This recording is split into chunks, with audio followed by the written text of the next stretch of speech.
გარისობა არის ქართული საბრძოლო ხელოვნების ერთ-ერთი მიმართულება, რომელიც შეისწავლის ექსტრემალურ პირობებში მოქმედებას, სწორმოქმედებას და ბრძოლის წარმოების ხერხებს. შევისწავლით, ვიკვლევთ და ასევე ახალგაზრდა თაობას, ბავშვებს, მოზარდებს და 20 წლამდე ახალგაზრდებს შევასწავლით ამ ხელოვნებას. თვითგადარჩენის ელემენტები, სამთო მომზადება, ფიზიკური თუ ფსიქოლოგიური გამძლეობა და გუნდურობა. ეს გარისობის დისციპლინაა, რომელიც მრავალსაუკუნოვან ქართულ ტრადიციებს ეფუძნება და მოზარდებს რეალურ სამყაროში მოქმედებას ასწავლის. თვითონ სიტყვა გარისობა შექმნილი არის ქართული საბრძოლო ხელოვნების მკვლევარების მიერ და მოდის სიტყვა გარისადან. გარისა არის ადამიანი, არის პიროვნება, რომელიც ცხოვრობს ტყეში, ველად, მთაში, ბარში, არ აქვს მნიშვნელობა კონკრეტულად წერტილს, ცხოვრობს ველურ პირობებში, შეუძლია ექსტრემალურ პირობებში გადარჩენა, მოქმედება. ამის გარდა ამ ადამიანებს ძველად, როგორც არის მიკვლეული, განსაკუთრებული დავალებები ეკისრებოდათ ხოლმე ასევე სამეფო კარზე, ბრძოლებში, ომებში.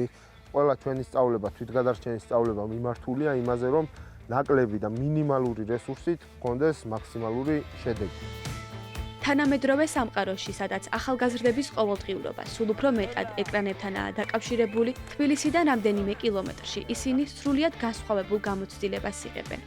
ჩვენ ვცდილობთ, რომ ტრადიციული მეთოდები მოვიკვლიოთ და ამასთან, რა თქმა უნდა, თანამედროვე გამოწვევებსაც უბავთ მხარს და ვითვალისწინებთ თანამედროვე ტექნიკებსაც, რომელიც თქვათ სხვა ქვეყნების და სხვა რეგიონების თვითგადარჩენის სკოლებს აქვთ. ხელჩართული ბრძოლა, კრივი, ჭიდაობა, იარაღის წინააღმდეგ თუ იარაღით ორთაბრძოლა, ბანაკის ყოველდღიურობის ერთ-ერთი ძირითადი ნაწილია. შეიძლება ვიღაცამ იფიქროს, რომ აი რატო უნდა უნდოდეს ადამიანს ტყეში ჭიდაობა, ეს რატომ შეიძლება იყოს თვითგადარჩენა, მაგრამ ჩვენ რეალურად აქ ვაძლევთ ისეთ ცოდნას, რომელიც მხოლოდ ტყეში კი არა, ყოველდღიურ ცხოვრებაში შეიძლება დაჭირდეს ადამიანს, მით უმეტეს ჩვენი რეგიონის გათვალისწინებით და გარემოს გათვალისწინებით საკმაოდ აქტუალური საკითხი არის. ცეცხლის დანთება, პირველადი დახმარების გაწევა და წყლის გაფილტრა. ეს იმუნარების მცირე ჩამონათვალია, რომელთა ცოდნაც კრიტიკულ სიტუაციებში შეიძლება გადამწყვეტი აღმოჩნდეს. გაჩვენებთ, როგორ ხდება ნაწილობრივი გაფრთხილება ბუნებრივ პირობებში. პირველ რიგში უნდა ავაწყოთ მექანიზმი, შედგება სულ 4 კომპონენტისგან. მტმარლა, ნახშირი, კენჭები, ხავსი, რომელიც უნდა იყოს ძალიან კარგად გასუფთავებული, რომ ზედმეტი ნარჩენები არ გაყვეს. ნაწილობრივი გაფრთხილის შემდგომ პარალელურად ვანთებთ ცეცხლს, რადგანაც მოვახდინოთ გაუცნებულობა და წყალი იყოს უფრო უსაფრთხოდ მისაღები. გარისობაში მთავარი მხოლოდ ფიზიკური მომზადება არ არის. თვითგადარჩენის სკოლაში ყველაზე რთული გამოცდა საკუთარი შიშების დაძლევა და მენტალური სიმტკიცის გამომუშავებაა. პროცენტულად რო დავყოთ, უდიდეს მნიშვნელობა ენიჭება ფსიქოლოგიურ მომზადებას, იმიტომ რომ შეიძლება სრულიად კარგ ფიზიკურ ფორმაში მყოფმა ადამიანმა რაღაც რთულ მომენტში ისეთი არასწორი ნაბიჯი გადადგას, თუნდაც მისი არამდგრადი ფსიქოლოგიური მდგომარეობის გამო, რომ დამღუპველი აღმოჩნდეს მისთვის. ყოველ დღე გვაქვს ისეთი სავარჯიშოები, რაც მათ საკუთარ შიშებს გადაალახინებს და საკუთარი გონების კონტროლს, ასე ვთქვათ, ასწავლის და უკეთ გააცნობს ყოველ შემთხვევაში საკუთარ თავს, რა ის სხვადასხვა რთულ პირობებში რა შეუძლია და როგორ მოქმედებს. ყურადღები, დაშვებას ვიწყოთ. აქ მნიშვნელობა არ აქვს ასაკს, ფიზიკურ მომზადებას თუ ფსიქოლოგიურ მდგომარეობას. გარისობის დისციპლინის დაუფლება შეუძლია ყველას, ვისაც საკუთარი შესაძლებლობების გამოცდა სურს.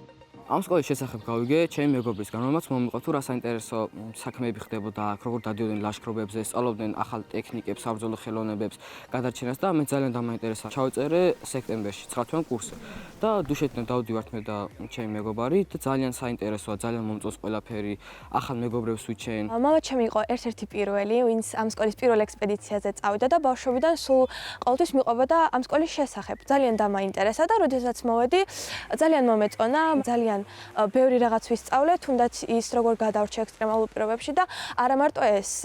ამ სკოლამ მეგობრობაც მასწავლა და ერთად როგორ უნდა ვიყოთ და ალბათ ინსტრუქტორობასაც ვეცდები და მომავალ თაობას ვეცდები, რომ მეც იგივე შევძინო, რაც ეხლანდელი ინსტრუქტორები მაძლევენ მე. სკოლაში რომ მასწავლა ძალიან ბევრი რაღაც, პირველ რიგში თვითგადარჩენა, რაც მთავარია, მენტალურადაც უფრო ყარად დავდექი, ასე რომ ვთქვათ.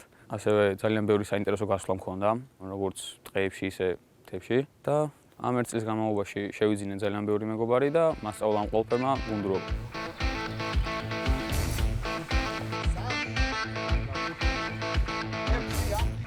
აი ოუტელ და ნაბიჯი გავს მაგ დროს აი ცერი ახლა ცერი შეუღიე და აი ესეთი მოძრაობა ამოსმა გააკეთე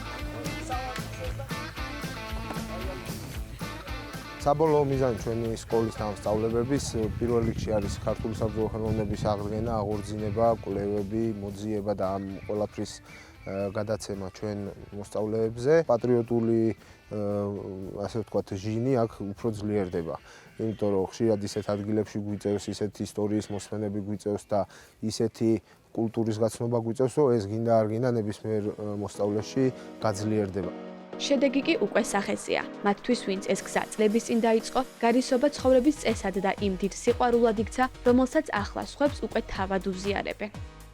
ეს ყველაფერი მე 9 წლის წინ დავიწყე, როცა შემიყვანეს ქართული საბრძოლო ხელოვნების ჯგუფში, სადაც სხვადასხვა ქართულ საბრძოლო ხელოვნების ილეთებს ვსწავლობდით და გავიგეთ მე და მამაჩემმა, რომ ესეთი გასვლები ტარდებოდა, რის შემდეგაც დავიწყე აქ სიარული და რამოდენიმე წლის მერე უკვე გავხდი ინსტრუქტორი და ამ ყველაფერს სხვებსაც უზიარებ. შენ რა გასწავლ პირადად?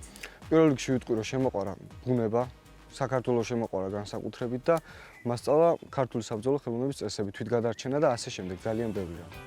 თანამედროვე სამყაროში, სადაც ახალგაზრდების ყოველდღიურობა სულ უფრო მეტად ვირტუალურ სივრცეში გადადის, გარისობა რეალურ გამოწვევებთან აბრუნებს და არა მხოლოდ გადარჩენას, არამედ საკუთარი თავის რწმენასაც ასწავლის.